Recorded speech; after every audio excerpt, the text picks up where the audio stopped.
Their defense is, I feel like, really, really good defense. I feel like their coach has been doing it for a long time. They're comfortable. You can tell they're comfortable in that defense. All those guys, they get into so many different coverages. They're sticky. They play hard. And then, when they have an offense like that, that's that explosive. They're in every game. So it's going to be a good game. We got to be, it's going to be loud. We got to be able to communicate in the noise, be able to adjust on the sideline. You never know what you're going to get. So we're excited. Can you speak to the effect that Jameson has as far as drawing defenders away? There was a play in the fourth quarter, 26-yard catch that you made over the middle, where it seemed like he was able to kind of attract 2 or 3 guys, opening the space for you. And just overall, what he does from that aspect. Yeah, I think when you have a guy like J-Mo who can stretch the field like he does, you got to respect his speed, whether you're a corner, safety, whatever it is. So if you don't have anyone over the top, I think J-Mo is a favorable matchup versus anyone. So I think teams understand that, and they try to limit our explosive plays as much as they can because, explosive plays, I feel like, kill you on defense. And so, whenever J-Mo's in, I feel like they got someone over the top trying to, make sure he's not taking the top off, which I feel like opens up a lot for us underneath. Guys like, me, Tesla, Khalif, Laporta, Jameer, whoever it is. And even J-Mo, he's able to run, other routes than just going deep because guys are so scared of his speed. So I think, having him is a blessing.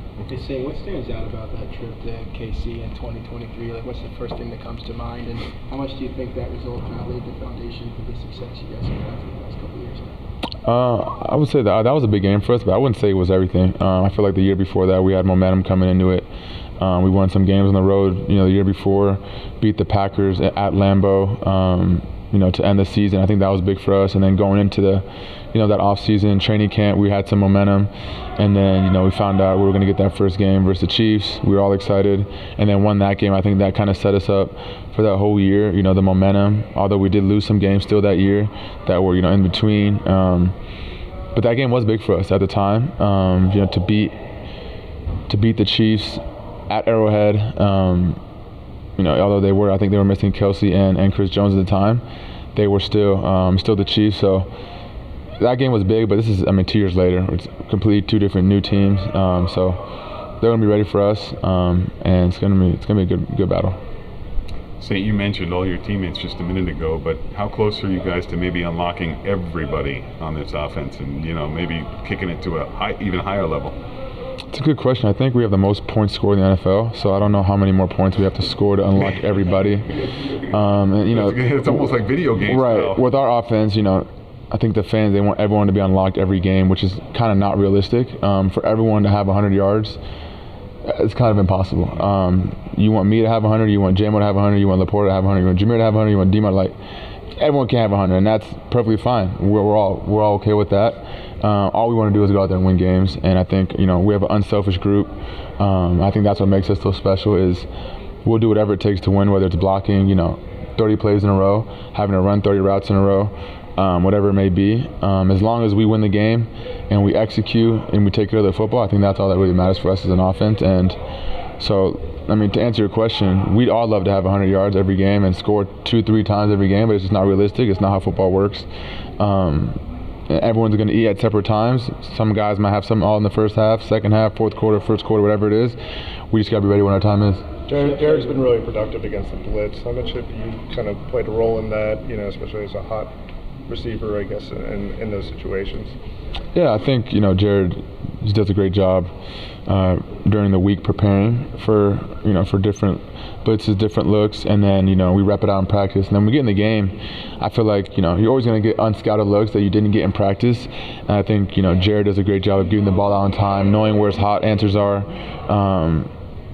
Just everything, pre-snap, everything. I think us receivers, I think Scotty and Coach Johnny Moe, they do a great job of showing us different looks that we might get in the game. So we're kind of prepared for certain things. Obviously, like I said, there's stuff that's going to come up in the game that you're not ready for.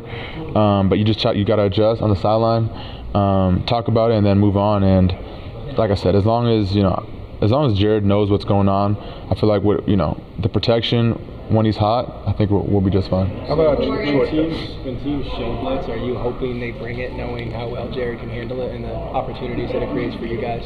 I think so. I think, when you know, I feel like as an offense, when you know what blitz is coming, you kind of invite it, because especially I feel like as a receiver, there's just less people covering. There's more room to work. If you catch it, you got to make one guy miss, and it might be a touchdown. So I feel like there's more pressure on the O-line and the running backs and the tight ends and the quarterbacks than there's a receiver. For us, we just really got to speed up our route and make the play. But I mean, I don't mind any team really blitzing, because, like I said, it's less people in coverage, more room for us to work. With the blitz, with the blitz indicator, like, do you notice something? Is that like a unspoken communication, or do you have to recognize also, like, whether you see them bringing pressure, that how to adjust your route, I guess, accordingly, and with Jared? Yeah, I think a lot of it is playing football a lot. This is like my 5th year now, so I've seen quite a few blitzes. There's like some tendencies I feel like that defenses give away. Jared's played his 10th year now, I think. So he's seen a lot of different looks. The O-line has, the running backs have. So I feel like when you play a lot of ball and you rep it in practice so many times, there's some looks that you already know are coming that it's just like on offense. You have certain concepts. Defense have certain blitzes that they run that everybody runs. And when you know it's coming, you kind of invite it. It's the pressure that you don't really see coming that hurts you. But the ones that that you've practiced, that you've scouted, and they come, those are the ones that you enjoy, because you repped it and you know where your answers are.